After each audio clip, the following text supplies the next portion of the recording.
Shri Venkateswara gold తాకట్టులో ఉన్న మీ బంగారాన్ని విడిపించి కొనబడును.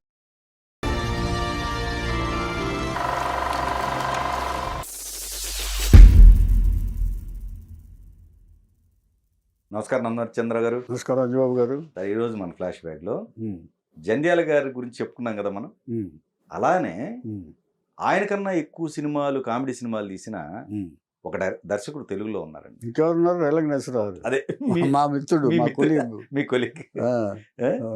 సో ఈ రోజు ఆయన గురించి మాట్లాడుకుందాం. తప్పకుండా. ఇంచేదంటేనండి, కొంతమందికి అవకాశాలు ఇచ్చి పేరు తక్కువ చేస్తాడు దేవుడు. ఏమండి, మంచి అవకాశం ఇచ్చిన ఆయన జంజాల గారి కంటే సెకండ్ ప్లేస్లోనే ఉన్నారు తప్ప ఫస్ట్ ప్లేస్ రాలా. కానీ ఫస్ట్ ప్లేస్ రావాల్సిన డైరెక్టర్ ఆయన కూడా. అవును, అది జంజాల గారు కూడా ఆయన కూడానే అనుకున్నారు. ఆయన కూడా అదే అంత మంచి వ్యక్తి. ఆయన కూడా 76 చిత్రాలు ఒకే జోనర్లో హాస్య చిత్రాలు తీయటం అంటే మాటలు కాదు.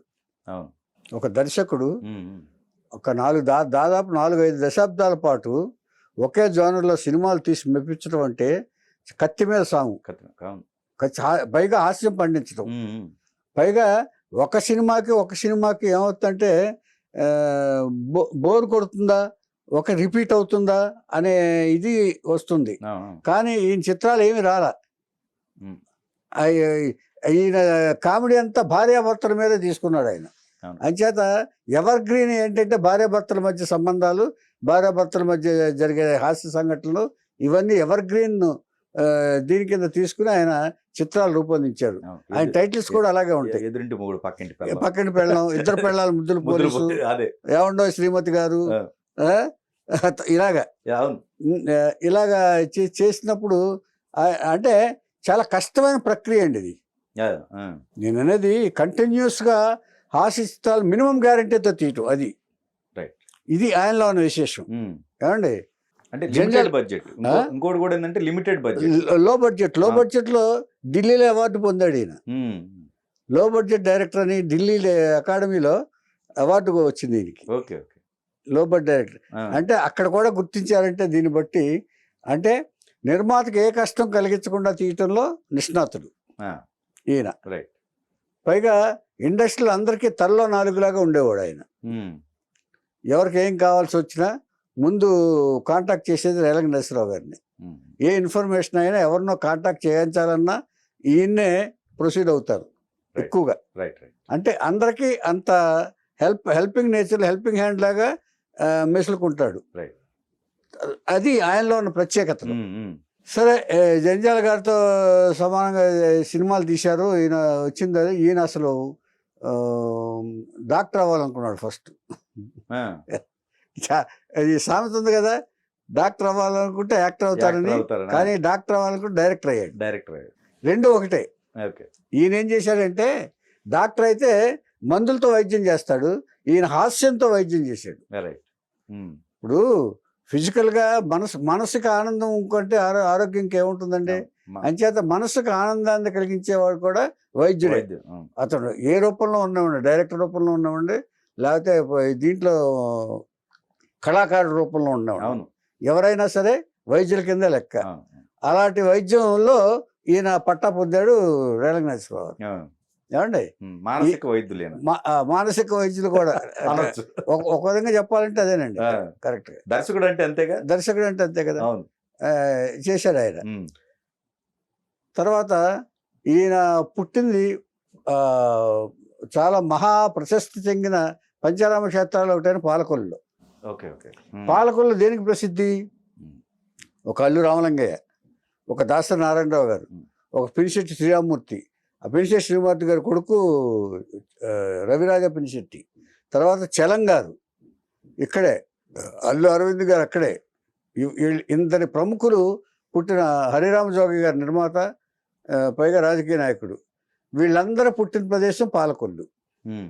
అంటే కళా నిలయంలాగా చెప్పుకోవచ్చు మన పాలకొల్లుని. ఈ రేలంగి నరసింహారావు గారు. తర్వాత నాట్ ది లీస్ట్ కోడి రామకృష్ణ. హేమహేమీలు పాలకొల్లు నుంచి వచ్చారు, అందులో సందేహం లేదు. ఏమండి, ఈయన 1951 సెప్టెంబర్ 30ని డాక్టర్ శ్రీరంగ నాయకులు గారు ఆర్ఎంపీ డాక్టర్ ఆయన అక్కడ శివరామ దంపతులకు జన్మించారు ఆయన. అంటే అదేలే వాళ్ళ నాన్నగారు లాగా ఈయన కూడా డాక్టర్ అవ్వాలనుకున్నారు. డాక్టర్ చేయాలని ఆయన నాన్నగారి కోరిక. అదే ఓకే ఓకే. ఈయన కాదు, వాళ్ళ నాన్నగారి కోరిక ముందు. ఏమండి వీళ్ళకి 3 కొడుకులు, ఆడపిల్లలు 3 ఉన్నారు మొత్తానికి రేలంగి నరసింహారావుకి. ఏమండి సంతానం పరిపూర్ణమైన సంతానం, సంసారం కూడాను. ఏమండి ఇలాంటి పరిస్థితుల్లో ఆయన ముందు చదివించి విద్యాభ్యాసం అంతా అయిన తర్వాత పియూసీ చదివారు సైన్స్లో. చదివించారు, పెద్దగా మార్కులు రాలా, సీటుకు తగినంత మార్కులు రాలా. వీళ్ళు ఏం చేసేవాళ్ళండి, కోడి రామకృష్ణ అనుకున్నాం కదా, కోడి రామకృష్ణకి నాటకాలు రాయటం, నాటకాలు వేయటం, నాటక సంస్థలు నడపటం బాగా ఇంట్రెస్ట్, సినిమాలోకి వెళ్ళాలని ఇంట్రెస్ట్ ఉండేది. ఈయనకి అసలు లేదు. రేలంగి నరసింహారావు గారికి సినిమా పట్ల ఇంట్రెస్ట్ కానీ ఆసక్తి కానీ అసలు ఏమీ లేదు. అలాంటిది ఈయన ముందు వచ్చాడు. వీళ్ళిద్దరు రూమ్మేట్స్. ఎలా రూమ్మేట్స్? Study roommates. అంటే వీళ్ళు ఇంటి దగ్గర డిస్టర్బెన్స్గా ఉంటుందని స్టడీ కోసం 4 మిత్రులు కలిసి రూమ్ తీసుకుని ఆ రూమ్లో చదువుకుంటూ ఉంటారు వీళ్ళు. ఆ రూమ్లో కోడి Ramakrishna competition, I mean roommate. వీళ్ళిద్దరు కూడా అలా బెస్ట్ ఫ్రెండ్స్ కూడాను. బెస్ట్ ఫ్రెండ్స్, నాటకాల ఫ్రెండ్స్ అన్నీ డిస్కస్ చేసుకుంటూ ఉంటారు. తర్వాత రేలంగి నరసింహారావు గారు కూడా స్కూల్లో చదువుతూ మోనో యాక్షన్స్, నాటకాలు వేయటం, ఇవన్నీ కూడా వీళ్ళందరూ పాలకుల్లో ఎవరిని కనిపించండి ప్రతివాడు కళాకారుడేనండి. వీధిలో వాడిని ఈ సీన్ యాక్ట్ చేయాలంటే చేసేస్తాడు. వీధిలో నడుచుకుంటూ ఒక కూరగాయల అమ్ముకునేవాడు చేయమంటే యాక్ట్ చేసేస్తాడు. పాలకుల్లో ఉన్న మట్టిలో ఉన్న విశేషం ఏంటంటే ప్రతివాడు కళాకారుడే. వాళ్ళు గనక ప్రయత్నించారంటే టాప్ లెవెల్కి వెళ్ళిపోతారు. అలాంటి పుణ్యభూమి పంచారామ శాస్త్రం పాలకొల్లు, పాలకొలను అంటారు దాన్ని. ఏమండి అయిన తర్వాత అయిపోయింది, పియూసీ అయిపోయింది. పియూసీ అయిన తర్వాత మార్కులు రాకపోతే ఏం చేశారంటే ఆయన డాక్టర్ గారు, తండ్రి గారు డాక్టర్ గారు ఇక ఇంట్రెస్ట్ పోతుందేమో, చదవనంటాడేమో అని చెప్పేసి ఆయన కనుక్కుని డిగ్రీ చదివినా కూడా బీఎస్సీ చదివి కూడా ఎంబీబీఎస్కి చేరొచ్చంట అని చెప్పి మళ్ళీ చదవనంటాడేమోనని పాపం ఆయన తాపత్రయం అయింది అని కవర్ చేశారు. మిత్రులతో చెప్పించారు. ఆయన చెప్తే సరే డిగ్రీలో చేరాడు.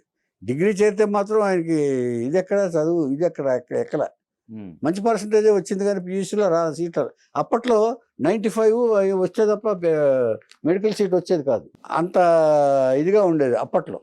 అంటే ఇప్పుడంటే ఈజీగా డబ్బులు కట్టేస్తే వచ్చేస్తాయి అనుకోండి. అంటే అలా అయిపోయిన తర్వాత వచ్చిన తర్వాత ఈయన అప్పుడు ఏంటి ఇక ఈ బీఎస్సీ కూడా ఆయన చదువు ఇంట్రెస్ట్ పోయిన తర్వాత ఈ తండ్రి గారికి కూడా కళావిరాధన ఎక్కువ. ఈ నాటక సంస్థను పోషించి ఎవరన్నా ఆర్థిక ఇబ్బందులు పడుతుంటే వాళ్ళకి ఆర్థిక సాయం చేసి నాటకాలు ఆడించడం కూడా వాళ్ళ తండ్రి గారికి ఉంది. ఇంకేం చేస్తావు నాన్న నువ్వు అని చెప్పేసాను. అంటే నాకు చదువు కూడా ఎక్కట్లేదు, నేను చదవనని చెప్పేశాడు ఈయన. ఫైన్ డే తండ్రి గారికి. మీరు ఏం చేసినా కూడా మీరు నాకు ఏమి మైండ్కి ఎక్కితేనే కదా చదివేది, మీరు ఏమి అనుకోవద్దు, ప్లీజ్ నన్ను క్షమించండి. మరి ఏం చేస్తావు నాన్న అంటే, ఏం చేస్తాం మీ ఇష్టం, మీరు ఏం చెప్తే సరే. మనకి అక్కడికి మెడ్రాస్లో తెలిసిన వాళ్ళు ఉన్నారు కదా, వాళ్ళ దగ్గరికి వెళ్ళి ఒకసారి పోనీ అక్కడ చేరతావా, సినిమా ఇండస్ట్రీలో చేరతావా అన్నారు. సినిమా ఇండస్ట్రీ అంటే ఈ నాటకాలు మోనో యాక్షన్స్ చేశారు కదా, ఇంట్రెస్ట్ అప్పుడు కలిగింది, ముందు లేదు. వెళ్ళాలని తాపత్రయం కోడి రామకృష్ణకు ఉంది, ఈయనకి తాపత్రయం లేదు, ఫోర్స్డ్గా వచ్చింది. వెళ్తానంటే అప్పుడు 1971 అది. ఈ సినిమా రంగానికి వెళ్ళాలని తాపత్రయపడేది కోడి రామకృష్ణ అని ఊరందరికీ తెలుసు. అది దానికోసం చాలా ప్రయత్నాలు చేస్తున్నాడు ఆయన. ఆ టైంలో దాసనారాయణరావు గారు వెళ్ళి ప్రయత్నాలు చేస్తున్నారు. 65లోనూ 66లోనూ వెళ్ళి సంభాషణ రచయితగా సెలెక్ట్ అయ్యారు. ఇంకా డైరెక్టర్ కాల ఈయన వెళ్ళేటప్పటికి. 1971లో వెళ్ళాడు ఆయన. 71లో వెళ్ళినప్పుడు ఇప్పుడు ఏం చేశారంటే ఈయన ఒక బివి ప్రసాద్ గారు మహమ్మద్ బిన్ తుగ్లక్ అని సినిమా చేస్తున్నారు. దానికి సంభాషణ రచయిత ఏమో దాసనారాయణరావు గారు, డైలాగ్స్ దాసనారాయణరావు గారు, పబ్లిసిటీ ఏమో కేతా అని ఆర్టిస్ట్ ఉండేవాడు, పోస్టర్ డిజైన్స్ అవన్నీ. వీళ్ళిద్దరూ కలిసి బివి ప్రసాద్ గారికి రికమెండ్ చేశారు. వాళ్ళిద్దరూ ఈ శ్రీరంగ నాయకులు గారికి తెలుసు, దాసర్ గారు తెలుసు, అటు కేతా గారు తెలుసు. వాళ్ళిద్దరితో ఇలా మా అబ్బాయి మరి చదువు మానేశాడు, మరి దాంట్లో పెట్టండి అంటే ఎందుకు డైరెక్షన్ డిపార్ట్మెంట్లో పెట్టండి గురువుగారు సలహా ఇచ్చినట్టున్నారు. ఆ సలహా మీద బివి ప్రసాద్ గారి పిక్చర్కి పనిచేస్తుండగా వాళ్ళిద్దరూ కలిసి అప్రెంటిస్గా చేయమని మహమ్మద్ బిన్ తుగ్లక్, నాగభూషణం, కృష్ణరాజు గారు వీళ్ళందరితోటి చేసిన ఆ సినిమా పనిచేశారు. ఫస్ట్ పిక్చర్ అలా ఎంటర్ అయ్యాడు ఆయన. ఓకే, ఫస్ట్ సినిమాలోకి ఎంటర్ అయింది మహమ్మద్ బిన్ తుగ్లక్ 1971. సినిమా అయిపోయిన తర్వాత ఖాళీ అయిపోయిన తర్వాత అప్పుడు ఒక కాస్ట్యూమ్ అసిస్టెంట్ సలహా ఇచ్చాడు. ఈయన వర్క్ విధానం నచ్చి కొంచెం సిన్సియర్గా పనిచేయటం, తన పని ఏదో తను చేసుకుపోవటం, తర్వాత అందరితోటి కలివిడిగా ఉండటం ఈయన అలవాటు బాగా. అందరితోటి నవ్వుతూ మాట్లాడటం, కలివిడిగా ఉండటం, ఎమోషన్స్ లేకపోవటం, అంటే వాళ్ళ మీద ఫాల్స్ ఎమోషన్స్ లేకపోవటం ఈయన ప్రత్యేకతలు. అంటే అందరితోటి మంచిగా నవ్వుతూ పలకరిస్తూ ఉంటాడు ఈయన. ఆ ఇదితోటి ఈయన ఆ కాస్ట్యూమ్ అసిస్టెంట్ ఈయన్ని తీసుకెళ్ళని చెప్పి ఎంఎస్ రెడ్డి గారికి పరిచయం చేశాడు. ఎంఎస్ రెడ్డి గారి సినిమా అది ఊరు పుప్పువారి, కేఎస్ఆర్ దాస్ డైరెక్షన్. ఓకే, చేస్తే అక్కడ అయిపోయింది. 72లో ఏదో వచ్చింది, 73 వచ్చేసింది. అప్పటికి వచ్చి ఎంఎస్ రెడ్డి గారు ఇంటర్వ్యూ చేసి నీకు 9 పైసా జీతం ఇవ్వను ఈయన అది చేత చక్కగా పనిచేయాలి అని చెప్పేసి ఇంటర్వ్యూ చేసేసి ఆయన ఊరి కుప్పారి సినిమాకి పెట్టుకున్నారు ఆయన కేఎస్ఆర్ దాస్ గారి దగ్గర. దాస్ గారి దగ్గర పెడితే పని మాత్రం సిన్సియర్గా చేసేవాడు ఆయన. ప్లానింగ్ ఒకటి, పని చేయటం ఒకటి, కంటిన్యూటీస్ ఒకటి చాలా బాగా చూసుకునేవాడు పేరుండేది అప్పుడు ఈయనకి. ఏమండి అలాగా వర్కర్గా మంచి పేరు సంపాదించుకున్నాడు. సగం సినిమా అయిపోయిన తర్వాత దాసనారాయణరావు గారు డైరెక్షన్ అనౌన్స్ చేశారు. అక్కడ సినిమా అనౌన్స్ చేశారు. సినిమా అనౌన్స్ చేస్తే వెళ్ళి కలిశాడు ఆయన. కలిసి నేను వచ్చేస్తాను సార్ అన్నాడు. ఒకసారి కింద నుంచి పై దగ్గర చూసాడు ఆయన గురువుగారు. గురువు ఎందుకు అయ్యాడు అనేది ఈ సంఘటన ద్వారా మనం తెలుసుకోవాలి. గురువు ఎందుకు అవుతాడు ఆయన, ఆ తర్వాత ఇండస్ట్రీకి ఎందుకో గురువు అయ్యాడు ఆయన. కూర్చోన్నాడు, కూర్చొని ఏం లేదు నువ్వు ఆ సినిమా ఎంతవరకు అయిపోయింది ఆ సినిమా అన్నాడు. లేదు సార్ ఇంకా సగం ఉందన్నాడు. మరి ఎలా వచ్చేస్తావయ్యా, ఏ పనైనా ఇప్పుడు నువ్వు ఆఫ్లో వచ్చేస్తున్నావు, నువ్వు రేపు జీవితంలో ఏ పనైనా ఆఫ్లోనే వదిలేసి వచ్చేస్తావు, నువ్వు తప్పు కదా. అంచేత ఎప్పుడైనా సరే ఏ పనైనా ఫినిష్ చేసి పూర్తి సినిమా అయిన తర్వాత ఒక వర్క్ నీకు అప్పచెప్పినందుకు నిన్ను నమ్మి కదా వాళ్ళు పెట్టుకున్నారు ముందు. అంచేత నమ్మిన వాళ్ళకి నువ్వు సగంలో ద్రోహం చేసి వచ్చేస్తావు, నువ్వు చాలా తప్పు కదా. సినిమా ఫినిష్ చేసిన తర్వాత ఈ సినిమా కాకపోతే రేపు ఇంకోపోతే ఇంకోటి, అంతేకాని సినిమాల కోసం ఏదో నీ వాళ్ళు ఉన్నారని చెప్పి ఇది కోసం జంప్ అయ్యి ఎప్పుడు కూడా రాకూడదు. అది పరిపూర్ణమైన ఇదిగా పని చేసి పూర్తి చేసి రా, అప్పుడు చూద్దాం అని చెప్పి మళ్ళీ వెనక్కి పంపించేశారు. అది మొదటి సూత్రం, ఈయనకి చెప్పిన సూత్రం. అప్పుడే ఆయన ఎంత అనుభవంతో సలహా చెప్పారు ఆయన. ఇది అందరికీ వర్తిస్తుంది. నేను అనేది ఒక పనిలో చేరిన తర్వాత వాళ్ళు నమ్మి నిన్ను పెట్టుకున్న తర్వాత వాళ్ళకి నమ్మకం కలిగిందని కదా పెట్టుకున్నారు, నమ్మించావనే కదా. ఆ పని పూర్తి చేయకుండా వచ్చేస్తే నమ్మక ద్రోహం అయినట్టే కదా అది. ఇది చేయకూడదు, నువ్వు నా దగ్గర అయినా చేయకూడదు, వాళ్ళ దగ్గర అయినా చేయకూడదు, ఇది ముందు నేర్చుకొని చెప్పి వెనక్కి పంపించేశారు. పంపించేసి పని ఫినిష్ చేసిన తర్వాత అలా తారదామనోడు సినిమా మిస్ అయింది ఆయనకి. ఫస్ట్ సినిమా మిస్ అయింది. ఇది జరిగింది కదా. జరిగిన తర్వాత రెండో సినిమా సంసార సాగరానికి డైరెక్ట్గా వచ్చేసాడు ఆయన. ఇక అడగక్కర్లేదు కాబట్టి ఆయన ఆల్రెడీ ఆయన రికమెండేషనే కాబట్టి మొత్తం డైరెక్ట్గా చేరిపోయాడు. ఆ సినిమాయే నా ఫస్ట్ పిక్చర్. నాకు కూడా. అయితే మీ ఇద్దరికి ఫస్ట్ ఫిల్మ్ అది అంటే ఆయన ఆల్రెడీ సీనియర్ కదా, ఆల్రెడీ ఇక్కడ ఫస్ట్ పిక్చర్ ఇద్దరికి. ఆయన నాకంటే సీనియర్, 2 years సీనియర్. ఏమండి ఇలాగ అయిన తర్వాత సంసార సాగర్ నుంచి ఇక కంటిన్యూస్గా ఆయన అసిస్టెంట్ డైరెక్టర్, దానికి అసిస్టెంట్ డైరెక్టర్ నుంచి వరుసగా తూర్పు పడమర ఈ సినిమాలు చేస్తూ కో డైరెక్టర్ ఇలా అవుతూ కంటిన్యూస్గా చేస్తున్నారు సినిమాలు. సో అప్పుడేనా మీ ఇద్దరు రూమ్మేట్స్? రూమ్మేట్స్ మీ ఇద్దరే అప్పుడు ఆ టైంలోనే. నేను, అతను వినయ్ కుమార్ అని అతను, ఈ జయకుమార్ కూడా అప్పుడప్పుడు వచ్చేవాడు, అతను అక్కడ కూడా ఉన్నాడు. వీళ్ళందరూ ఉన్నారు. మాకు ఒక పెద్ద ఇల్లు దొరికిందండి 50 రూపాయలు అద్దె. మరి కోడి రామకృష్ణ గారు మీతో పాటు లేరా? లేదు, కోడి రామకృష్ణ తెలంపేట, ఓకే, ఆయన వేరే. ఆయన వేరేనా? ఓకే ఓకే, ఆయన ఇదంతా వేరు. ఓకే. మేము మాకు కలిసింది బాగా, మీ ఇద్దరికి మా ఇద్దరు కలిసింది బాగా. ఏమండి అలాగైనప్పుడు ఒకసారి ఒక చిన్న ఇన్సిడెంట్ జరిగింది. ఈ గురువు గారు పెరిగిన తర్వాత యూనిట్లుగా డివైడ్ చేశారు. మొత్తం 5-6 యూనిట్లు. వేలంగేశ్వరరావు గారు ఒక యూనిట్, తర్వాత ఇంకొకళ్ళు ఒక యూనిట్, నేను ఒక యూనిట్, అలాగ యూనిట్లు డివైడ్ చేశాను. యూనిట్లు డివైడ్ చేసిన తర్వాత ఒకసారి సినిమా అయిపోయింది, నెక్స్ట్ ఈయనకే రావాలి సినిమా. ఓకే, కానీ వేరే వాళ్ళకి ఇచ్చాడు ఆయన. ఎందుకనో మరి, దానికి కారణాలు అనేకమైన ఉంటాయి. ఆయన ఆలోచన ఎలా ఉంటుందంటే, ప్రొడ్యూసర్కి ఏదైనా తెలిసిన వాళ్ళు అయి ఉండొచ్చు, లేకపోతే ఇంకోటి ఉండొచ్చు, లేకపోతే వాళ్ళ ఇబ్బందులు పట్టి ఉండొచ్చు. ఆయన ఏది ఎందుకు చేస్తారు అనేది ఆయనకు తెలుసు. ఆయన కానీ ధర్మబద్ధంగా చేస్తాడు ఆయన కూడా. ఓకే, అది ఆయన తప్పు చేశారని కాదు, సడన్గా ఆయన ఇది ఇచ్చాడు. ఈయనకి బాధ కలిగింది కొంచెం. వేలంగేశ్వరరావు గారికి కొంచెం ఫీల్ అయ్యాడు ఈయన.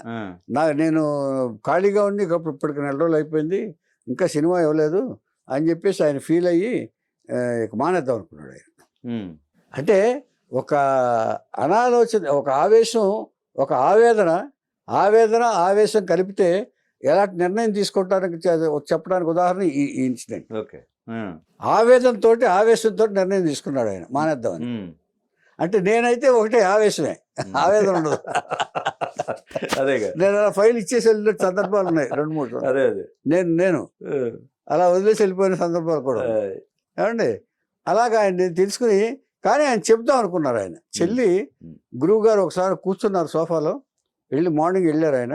వెళ్తే అందరూ వెళ్ళిపోయిన తర్వాత నేను వెళ్ళి, సార్ నేను ఎక్కడున్నా మీ శిష్యుడిగానే ఉంటాను, మీ పేరు నిలబెడతాను అని చెప్పి వచ్చేసాడు ఆయనకి. ఆయనకు అర్థమైపోయింది, గురువుగారికి అర్థమైంది. అలా కూర్చున్నారు. రూమ్కి వచ్చేసాడు ఆయన. రూమ్కి వచ్చేసిన తర్వాత ఒక 1-2 గంటల తర్వాత ఎప్పుడో నిర్మాత దిడ్డి శ్రీహరిరావు గారు అని వచ్చారు. ఎవరికి వారు ఏమన్నా తెలియదు, స్వర్గం నరకం నిర్మాత. ఆయన వచ్చారు, కారు వచ్చి లాగింది. అంటే ఎంత సెంటిమెంటో చూడండి. దీన్ని బట్టి అర్థం చేసుకోవాల్సింది దర్శకులు ఎంత సెంటిమెంట్గా ఉన్నారు, ఆయన ఎంత అభిమానంగా చూశారో దాసనారాయణరావు గారు అని చెప్పడానికి ఇది పెర్ఫెక్ట్ ఉదాహరణ. అంటే మనుషుల పట్ల ఎంత అభిమానం చూపిస్తారు, ప్రేమ చూపిస్తారు అనడానికి ఇది ఈ సంఘటన ఒక ఉదాహరణ చెప్పుకోవచ్చు. ఇటు ఈయన కానివ్వండి, అటు ఆయన కానివ్వండి, ఎవరో తక్కువ వాళ్ళు కాదు. అంటే ఆయన గ్రేట్గా చెప్పుకోవాలి. ఇప్పుడు ఆ స్థితిలో ఆయన మనం అవసరం లేదు. 1 కోటి మంది ఆయన దగ్గరికి వస్తారు, వచ్చి చేరడానికి రెడీగా ఉన్నారు, మనం అక్కర్లా. కానీ మన కోసం తాపత్రయపడ్డారు ఆయన. అది మనం దాసనారాయణ గారు గొప్పతనం గురించి, ఎందుకు గొప్పవారు అయ్యారంతానికి ఉదాహరణ ఇలాంటి సంఘటనలు. వచ్చి నిర్మాతను పంపించాడు ఆయన, వేలంగేశ్వరరావు దగ్గర. ప్రొడ్యూసర్ని పంపించాడు. పంపించి ఇలాగా చెప్పి వెళ్ళిపోయాడు నరసింహరావు, ఏదో బాధపడ్డట్టున్నాడు పాపం ఆయన చెప్పింది. బాధపడుతున్నారు, మీరు వెళ్ళి తీసుకురండి అని చెప్పాడు. నరసింహరావు గారు ఆ మార్నింగ్ వచ్చి ఎక్కడైతే గురువుగారు కూర్చున్నారు సోఫాలో, మళ్ళీ వీళ్ళు వెళ్ళారు. 4 గంటల తర్వాత వెళ్ళే వరకు అక్కడే కూర్చున్నాడు ఈయన. అంటే ఎంత బాధపడి ఉంటారు ఆయన, ఎంత సెంటిమెంట్ బాండేజ్ ఉంటే అలా ఫీల్ అవుతారు ఆయన. అది చక్కగా ఉంది. అంటే గురు శిష్యుల బంధానికి ఎంత వాల్యుబుల్. కళ్ళ నీళ్లు అలా వచ్చేస్తాయండి, నిజం చెప్పాలంటే. ఆ వాల్యూస్ ఉండాలి. ఆయన వాల్యూస్ ఆయన నా పట్ల కూడా అలాగే చూపించేవాడు ఆయన. నిజం చెప్పాలంటే నేను ఇక అటు ఇటు ఉన్నా కూడా ఆయన చాలా నిజంగా కోపం తగ్గించుకోవాలి. చంద్రరావు ఎందుకు అలా ఉంటావు అని చెప్పేవాడు ఆయన, ఒక బిడ్డలాగా. ఇంచేత అంతటి ప్రేమను పంచినవాడు. మనకే కాదు, ఇండస్ట్రీ కూడా పంచాడు ఆయన. అది చెప్పుకోవాల్సి ఏమండి. అందుకే చెప్తున్నాను నేను, మామూలుగా గొప్పవాళ్ళు అవ్వటం అనేది మామూలుగా అవరండి వీళ్ళు. అంతేగా, చాలా హై క్వాలిటీస్ ఉంటే తప్ప అవరు. ఎగ్జాక్ట్లీ. అయిన తర్వాత ఇది వచ్చారు. వచ్చిన తర్వాత వెళ్ళారు. వెళ్ళిన తర్వాత ఏం మాట్లాడలే. పద్మా మా అందరికి భోజనం పెట్టు అన్నారు. అంతే. ఈ విషయం ఎత్తితే ఇది చాలా డెలికేట్ మ్యాటర్, ఎవరో డిస్కస్ చేసుకోవాల్సిన మ్యాటర్ కాదు. ఇందులో ఆలోచించాల్సింది ఇదేంటి, నరసింహరావు ఇలా వెళ్ళిపోయి అన్నారు కూడా చాలా మామూలు అయిపోతుంది. సీన్ చాలా మామూలు అయిపోతుంది. అలా ఎవరు అడగల. మా ఇద్దరికి భోజనం పెట్టు అని ఇచ్చేశారు. చేసి భోజనం పెట్టినారు, భోజనం తిన్నారు. ఆయన భోజనం చేయలేదు, అది చూసుకోండి. అప్పటి వరకు ఆయన భోజనం చేయలే, ఈయన భోజనం చేయలే. ఓకే. ఇద్దరు సెంటిమెంట్ చూడండి ఎలా ఉందో. Right right.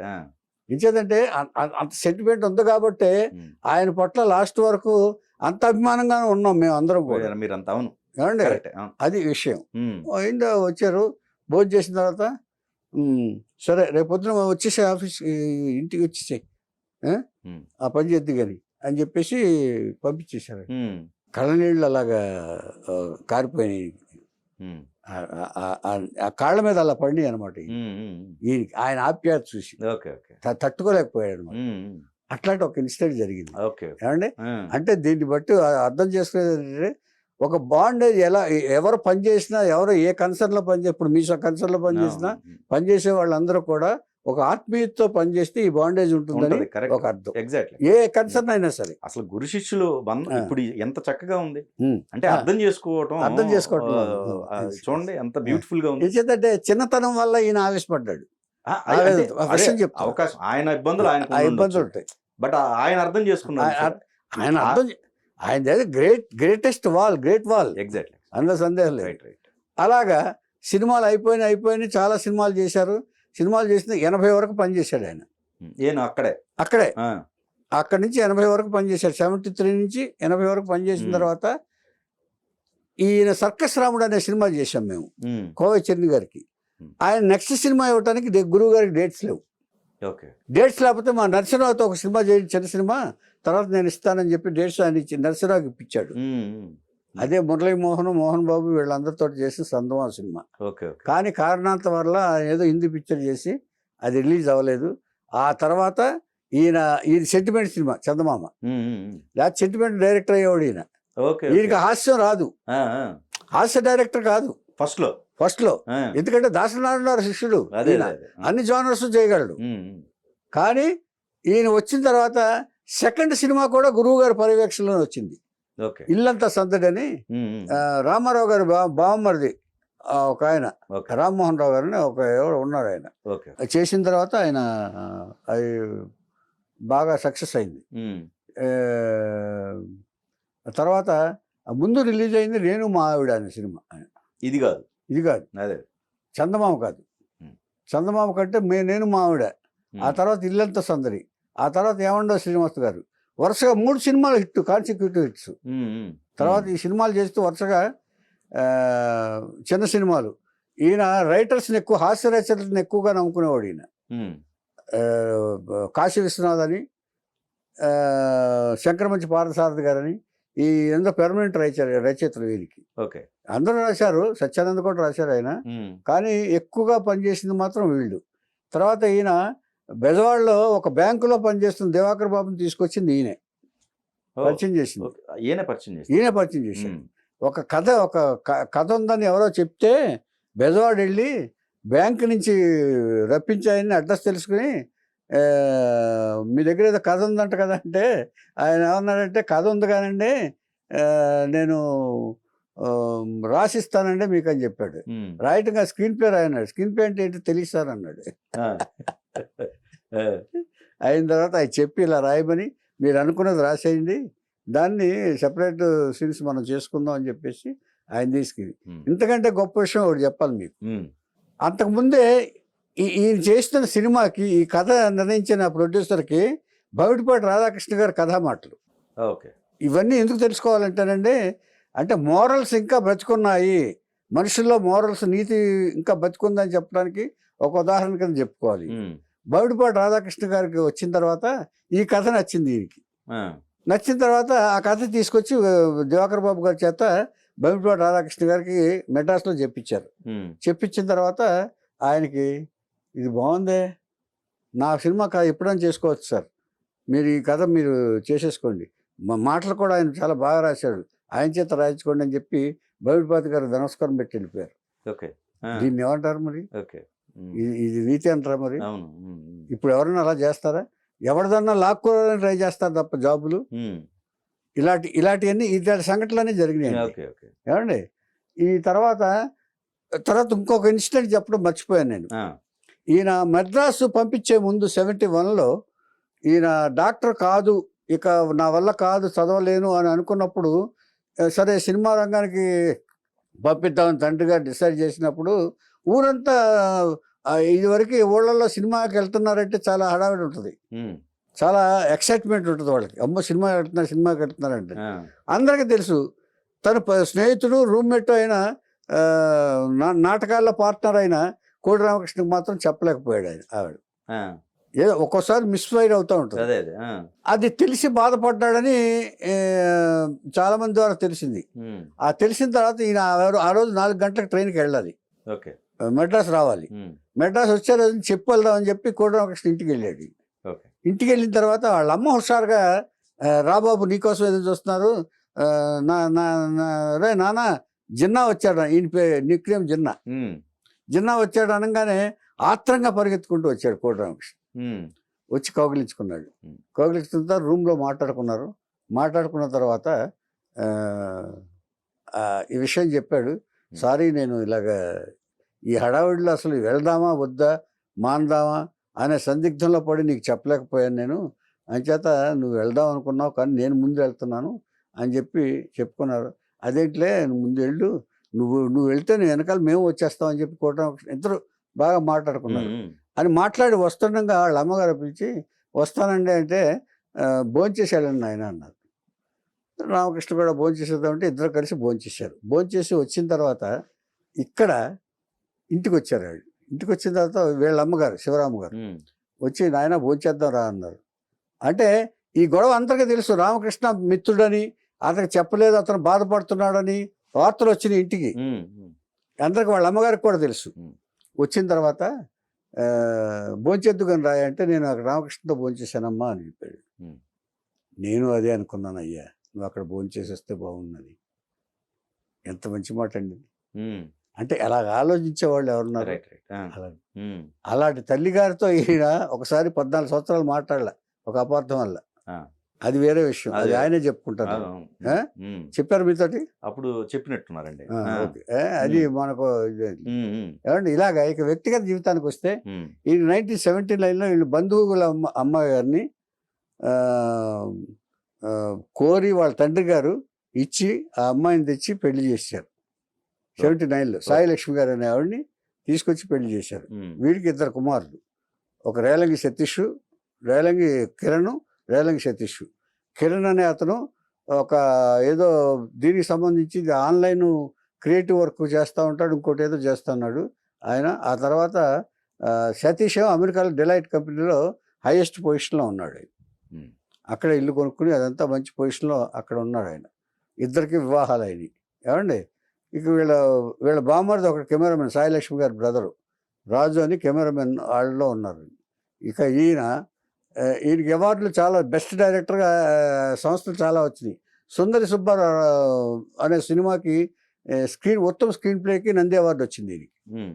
ఏమండి. తర్వాత ఈయన మన డైరెక్షన్ డిపార్ట్మెంట్లో వైస్ ప్రెసిడెంట్గా ఒకసారి, తర్వాత ఈ స్క్రూట్నీ చేసేది అప్లికేషన్ స్క్రూట్నీ చేస్తారు కన్వీనర్గా, అదొకసారి. ఇంకొకసారి ఏదో పోస్ట్ 3 సార్లు డైరెక్షన్ డిపార్ట్మెంట్లో చేశారు ఆయన. మన తెలుగు మన మెడ్రాస్లో ఒకసారి, ఇక్కడ 2 సార్లు 3 సార్లు చేశారు. ఇప్పటికే ఏదో పొజిషన్లో ఉన్నారు. ఏమండి. తర్వాత బెస్ట్ డైరెక్టర్గా 4 సార్లు అవార్డు వచ్చింది దీనికి. ముచ్చటగా ముగ్గురు, పెళ్ళానికి ప్రేమలేఖ, శుభలేఖ, ఇద్దరు పిల్లల ముద్దురు పోలీసు, ఇలాగా మొత్తం 4-5 సినిమాలకు 5 అవార్డులు దీనికి బయట సంస్థల నుంచి వచ్చింది ఉత్తమ డైరెక్టర్గా. ఏమండి. ఉత్తమ స్క్రీన్ ప్లేకి ఏమో సుందరి సుబ్బారావుకి వచ్చింది. ఇక ముంబైలో ఇంటర్నేషనల్ ఫిల్మ్ ఫెస్టివల్ చైర్మన్కి మెంబర్గా ఉన్నాడు ఆయన ఒకసారి. తర్వాత నంది అవార్డులు, టీవీ అవార్డులకి చైర్మన్గా కూడా ఒకసారి ఉన్నారు ఆయన. ఇది ఆయన చేసిన పదార్థాలు. ఎనీవే, ఏది ఏమైనా ఇండస్ట్రీలో ఒక అందరికీ మంచివాడుగా, అందరికీ కావలసిన వాడుగా, అందరూ ఆయన్నే అడిగేటట్టుగా ఆయన బిహేవియర్ ఉంటుంది. అంచేత క్రమశిక్షణ, బిహేవియర్ ఎంత హెల్ప్ చేస్తే ఉదాహరణ చెప్పాలంటే రేలంగి నరసింహరావు గారిని చెప్పుకోవాలి. ఇక్కడ ఎక్కువ కాంబినేషన్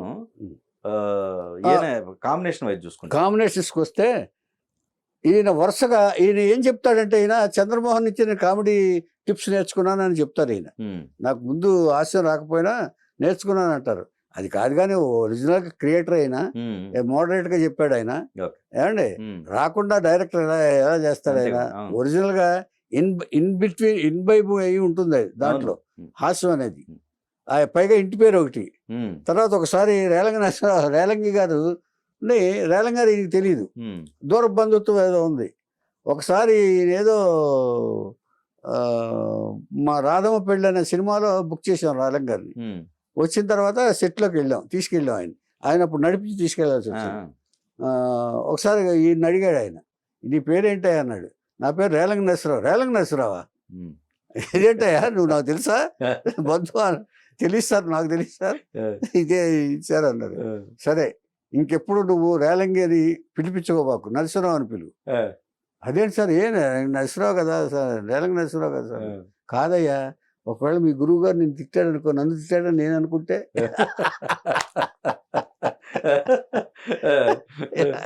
ఇలాగన్నారు.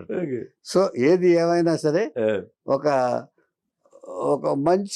మంచితనంతో, ఒక సాఫ్ట్ నేచర్ తోటి అందరికి కావాల్సిన వాడుగా, అందరి వాడుగా ఉన్నవాడు రేలంగి నరసింహారావు. అంతా బానే ఉంది. ఈ జిన్నా పేరేంటండి? అది ఆయన అడగాలి. తర్వాత ఇదొక రికార్డు. రాజేంద్ర ప్రసాద్ గారితో 32 సినిమాలు చేసిన రికార్డు అయింది, ఒకే హీరోతో. కరెక్ట్. ఎందుకంటే ఇంతవరకు ఎవరు లేరని నా ఉద్దేశం. మాక్సిమం హిట్స్ ఉన్నాయి. Maximum hits. అవును. ఇద్దరు పిల్లల ముద్దులు పోలీసు, ఎదుటి మొగుడు పక్కన పెళ్ళాం, పెళ్ళానికి ప్రేమ లేక, ప్రియురాలు శుభలేక, కంటిన్యూస్ హిట్స్ అండి. అంచేత ఆయన కామెడీ సినిమాల్లో ఒక తిరుగులేని సినిమాలు ఇవన్నీ కూడా. ఈయన ఈ వరదలో కొట్టుకుపోయిన మంచి సినిమాలు, శిక్ష అనే సినిమా సెంటిమెంటల్ సినిమా తీశాడు సారథిస్తుడు. శిక్ష అనే సినిమా చాలా మంచి సినిమా. అది ఈ వరదలో కొట్టుకుపోయింది. బాలచంద్ర గారి బ్యానర్కి మానసవేణ అని తీశాడు ఆయన. అది కూడా గ్రేట్నెస్సే కదా. అది ఈ వరదలో, హాస్యం వరదలో కొట్టుకుపోయింది. చాలా మంచి సినిమాలు రెండు. రేవతిని ఇంట్రడ్యూస్ చేసింది ఈయనే. తర్వాత ఇలవర్షి అని కల్పన పేరుతో ఇంట్రడ్యూస్ చేసింది ఈయనే. తర్వాత అశ్వినిని ఈయన ఎక్కువ ఎంకరేజ్ చేసింది ఈయనే. సరే, అశ్విని గారి చెప్పాను కదా నేను.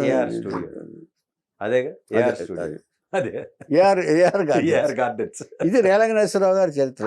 ఇప్పటికే ఆయన ఒక అందరికీ 10 మందికి కావాల్సిన వాడుగా ఉన్నాడు. ఆయన 10 మందికి ఏది కావాలంటే అది హెల్ప్ చేస్తూ, తర్వాత ఎవరికి ఏ ఇదైనా ఫంక్షన్కి అయినా వెళ్ళి ఆయన 10 మంది గురించి మంచి చెప్పడంలో కూడా మాస్టర్ అనిపించుకున్నాడు ఆయన.